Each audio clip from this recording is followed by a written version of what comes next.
News time 7:11 on News Radio 1290 WNBF at First News. Now, Roger Neal on sports on News Radio 1290 WNBF. Well, the VMets felt the power last night. They started a key series against the Portland Sea Dogs. The VMets second place behind the Sea Dogs in the Eastern Division of the Eastern League. The VMets had some raw power, though, in store for the Sea Dogs. Here's the story from Tim Hyman, voice of the Mets on WNBF. The Binghamton Mets unleashed a 15-hit attack, including 3 home runs, in an 11-4 win over the first-place Portland Sea Dogs on Monday night at NYSEG Stadium. With the VMets recap, this is Tim Hyman. Binghamton set the tone early, tagging 3 runs in the first inning against left-handed starting pitcher Brian Johnson. They added 1 more in the second before delivering a major blow, a 3-run homer by Travis Tyrone, the first of 2 home runs on the night for the VMets outfielder.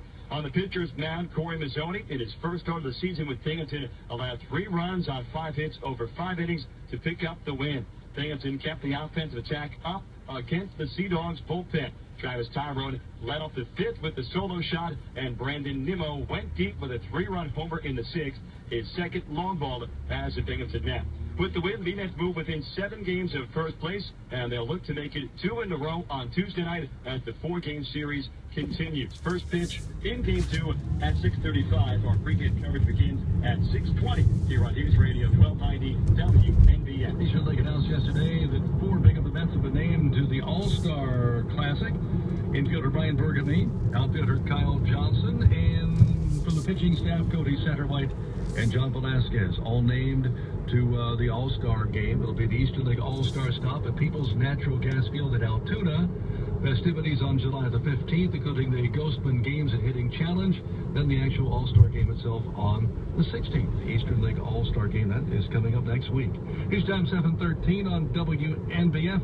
Elsewhere, in other sports news, in the hockey world, the Nashville Predators have signed defenseman Anton Volchenkov to a 1-year contract. That's worth $1 million. Volchenkov had 8 assists in 56 games last year playing for the New Jersey Devils.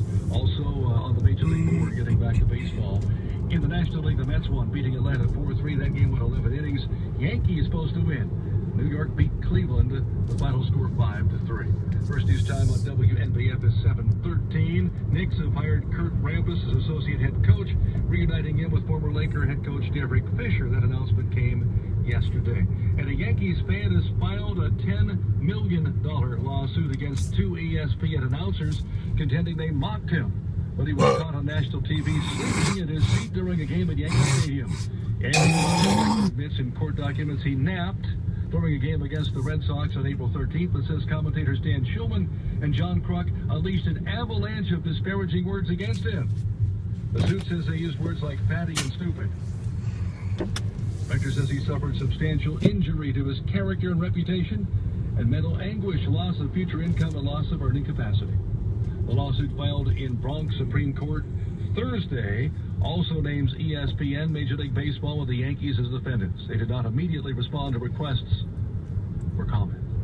News time, 7:14 on WNBF. Checking the business scene. Futures are down today after some losses yesterday. We'll see if they stay in the red by the time we get to the 9:30 opening bell. Right now, the S&P down a couple of points. NASDAQ and S&P, along with the Dow, have been down so far today. Right now, the Dow futures off 15 points. 7:15, forecast again. Just a chance of some showers around today, but that gets up from 30% to 70% by tonight.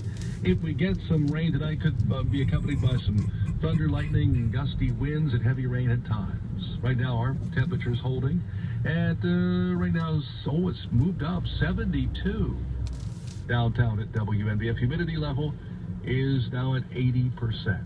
Coming up, Bob Joseph in news in 3 minutes. Rush's commentary, too, just around.